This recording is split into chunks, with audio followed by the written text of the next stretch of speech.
नमस्कार मंडळी. गावाकडची मंडळी खास गोवा बघायसाठी आलेले, कारण गोवा हे सगळ्यांनी ऐकलं आहे. समुद्रकिनारा, त्याचा बीच, तिथला सुंदर क्लायमेट, नेचर ह्याचं ऐकून लोकांना गोव्याला यायची भुरळ तर पडतच असते.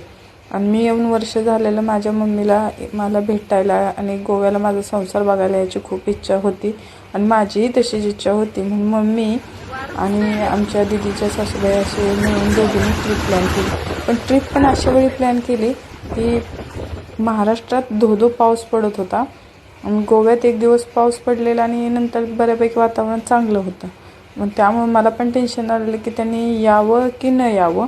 पण शेवटी खूप दिवसातून प्लॅन केलेला आणि कोणतरी माझ्याकडे येते आणि त्यांनीच मला जास्त मोटिव्ह करून सांगितलं, अगं असा विचार करू नको, केले प्लॅन तर येतो. आलो आम्ही फिरायला. 2 दिवसाची सुट्टी साहेबांनी काढली आणि पहिल्यांदा गेलो ते म्हणजे काबुद्रामा फोर्टला.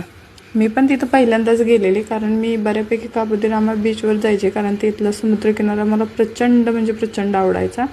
मग आलो गोवा फोर्टला, म्हणजेच काबुद्रामा फोर्टला गेलो.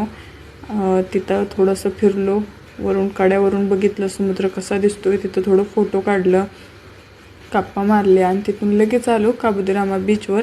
तिथं आलो जे पावसानं धो धुतलं ते काय सांगून विषय खाल्लासा आहे. कारण की एवढं वारं सुटलेलं आणि एवढा पाऊस पडत होता की आम्हाला तिथं खाली जाऊनच देत नव्हतं. मग कसं तरी डेअरिंग करून खाली गेलो.